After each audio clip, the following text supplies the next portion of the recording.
Bonjour, j'espère que vous allez tous bien. Bienvenue sur ma chaîne YouTube. Avant de continuer, je vais vous demander de vous abonner à ma chaîne YouTube si ce n'est pas encore fait et de cliquer sur la cloche de notification pour recevoir mes nouvelles vidéos. Comme vous le savez, depuis un certain temps, nous sommes en train de faire un cours de pisciculture, un cours complet de pisciculture à petite échelle. Et dans la vidéo passée, nous avons commencé à parler de l'entretien et du suivi au niveau d'un étang. Donc, c'est ce que nous allons poursuivre aujourd'hui. Aujourd'hui, nous allons parler de la dureté de l'eau. La dureté de l'eau est un indicateur de la totalité des sels solubles présents dans l'eau. Une eau qui contient beaucoup de sel est appelée eau dure et une eau qui contient peu de sel est appelée eau douce. Une méthode pour mesurer la dureté de l'eau consiste à observer attentivement les digues de l'étang. Si on aperçoit une ligne blanche sur les digues à la hauteur du niveau de l'eau contient des sels dont une partie s'est séchée sur les digues. L'étang contient alors de l'eau dure. Une eau dure est importante pour la croissance des poissons. Si l'eau est trop douce, c'est-à-dire la quantité de sel soluble est faible, le pisciculteur peut rendre plus dur en y ajoutant l'eau de chaux. De cette manière, la fertilité de l'étang augmentera si bien que la production naturelle d'aliments suivra et finalement la production de poissons augmentera également dans l'étang. On évalue la dureté de l'eau par rapport au taux de sel qui s'y trouve, par rapport au taux de sel dans l'eau. Lorsque l'eau contient trop de sel, elle est qualifiée d'eau dure. Et lorsqu'elle contient moins de sel, elle est qualifiée d'eau douce.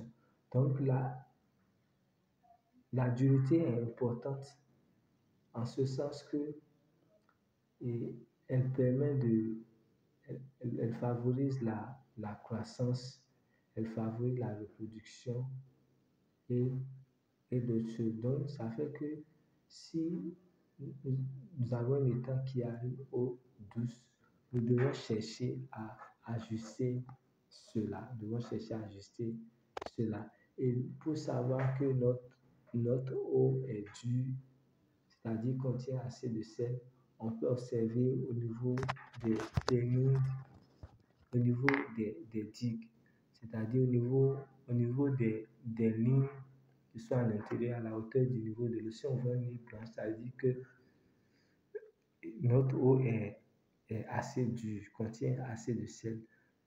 Si on ne voit rien, quand on ne voit rien, il faut songer à corriger cela en apportant des substances pouvant hausser le taux de sel.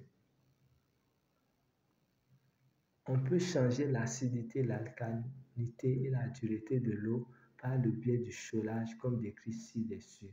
Ces trois facteurs de qualité de l'eau ne sont pas les mêmes, mais ils sont généralement représentés de la façon suivante.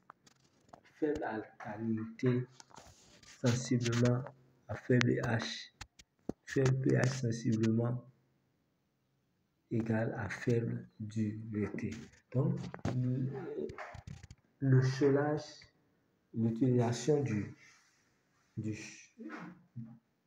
de la méthode du cholage permet de jouer sur le pH de l'eau. Donc, c'est en fonction des circonstances, en fonction des contextes qu'on l'utilise.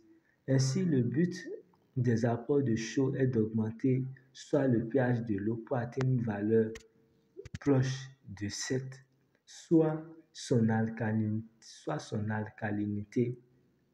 soit sa dureté. Les étangs récemment construits nécessitent un traitement différent de de celui qu'on applique aux étangs qui ont déjà fait l'objet d'un chaulage. Donc, la chaux est utilisée pour augmenter le pH de l'eau. Et lorsqu'on augmente le pH, il faut comprendre que l'alcalinité, la dureté aussi augmente. Et on vient de construire nouvellement des étangs, il faut savoir que le traitement est différent. Des fois, il faut faire des ajouts de chaux pour pouvoir remonter, pour pouvoir rendre l'eau un peu plus dure. Étant nouvellement construits, il faut les traiter avec 20 à 150 kg de chaux agricole pour 100 m² d'étang. On mélange ceci à la couche superficielle du fond de l'étang, les premiers 5 cm. Ensuite, on remplit l'étang avec de l'eau jusqu'à une profondeur de 30 cm. Après une semaine, le pH de l'eau de l'étang devra atteindre une valeur de 7 et vous pourrez alors commencer les apports d'engrais. Donc, avant d'ensemencer un étang, lorsqu'il est récemment construit, il faut mélanger de la chaux au fond de l'étang et avant d'y apporter de l'eau pour que cela puisse jouer sur le pH et favoriser la production après. Cela permettra d'avoir un pH qui va tourner autour de 7. Étant chaulé auparavant, il faut traiter avec 10 à 15 km de chaux vive pour 100 m² d'étang à appliquer sur le fond humide de l'étang afin de se débarrasser des pathogènes, parasites et prédateurs de poissons. Après une période de 7 à 14 jours, il faut remplir à nouveau l'étang. Lorsque l'eau atteint une profondeur de 30 cm, on pourra ajuster le pH de l'eau en ajoutant de la chaux agricole. Donc, lorsqu'on utilise un étang et le cycle d'élevage passe, avant de réempoisonner, il faut utiliser de la chaux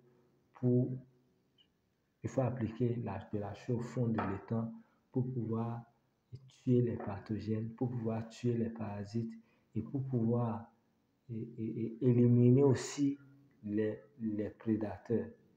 Et là, on attend de 7 à 14 jours avant de remplir à nouveau l'étang et l'empoisonner par la suite. Nous allons parler d'un autre facteur et d'un autre paramètre à suivre en pisciculture qui est la turbidité. La turbidité désigne la quantité de particules de terre et d'autres impuretés dissoutes en suspension dans l'eau, qui donne à cette dernière une couleur brunâtre. Une turbidité élevée peut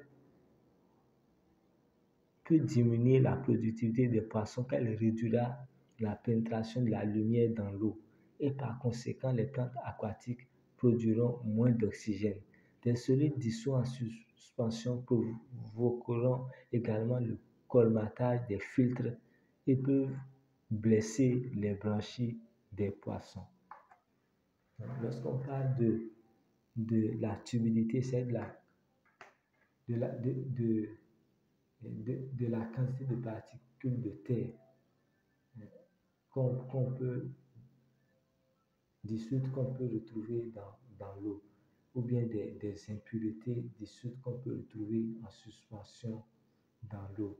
Et lorsque ces particules-là sont en nombre élevé dans l'eau, ces particules-là jouent sur la pénétration de la lumière dans l'eau, sur la pénétration de la lumière du soleil. Et vous savez que s'il n'y a pas une bonne pénétration de la quantité de soleil, de la lumière du soleil, cela va jouer sur la production du phytoplancton. Cela va jouer en fin de compte sur la croissance des poissons. Une méthode qui permet de mesurer la transparence de l'eau. Une méthode qui permet de mesurer la transparence de l'eau constituant une manière indirecte pour estimer la turbidité se base sur le disque de Secchi qui est illustré dans la figure 36. Une méthode appropriée pour réduire la turbidité est l'utilisation d'un bassin de sédimentation. Il s'agit d'un petit réservoir au niveau de la prise de l'eau de l'étang. L'eau coule dans ce réservoir et il restera pour que la boue se dépose dans le fond. Ensuite, on fait entrer l'eau claire dans l'étang piscicole. Donc, on peut contrôler la turbidité de l'eau, c'est-à-dire on peut l'évaluer en utilisant le disque de Secchi. Mais si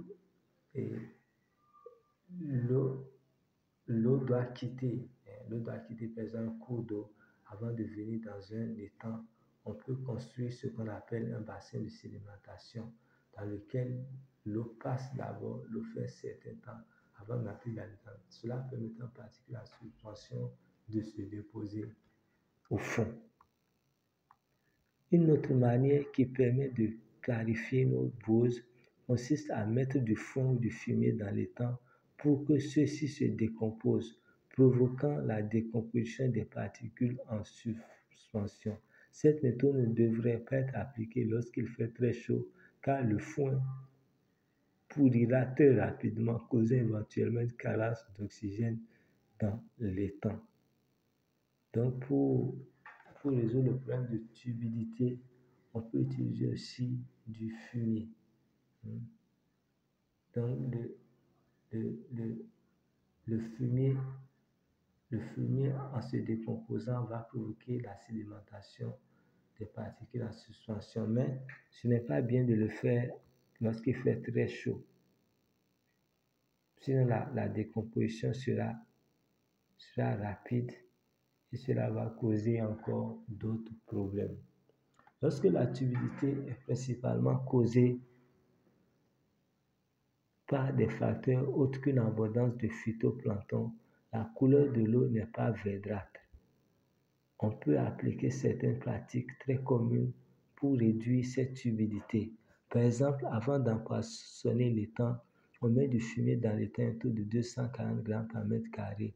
Faites 3 applications à 3 ou 4 jours d'intervalle. Une autre méthode pour réduire la turbidité consiste à appliquer de la chaux, du gypse ou de préférence de l'alun à un taux de 1 gramme par 100 litres de l'eau. Cependant, la seule solution qui a vraiment des effets à long terme sur la turbidité consiste à éloigner les eaux boueuses de l'eau et à protéger les digues contre l'érosion, c'est-à-dire éliminer les causes de turbidité. Donc, il y a plusieurs méthodes. On peut corriger la turbidité de l'eau de plusieurs manières. De plusieurs manières, mais l'une des méthodes efficaces est de protéger l'étang de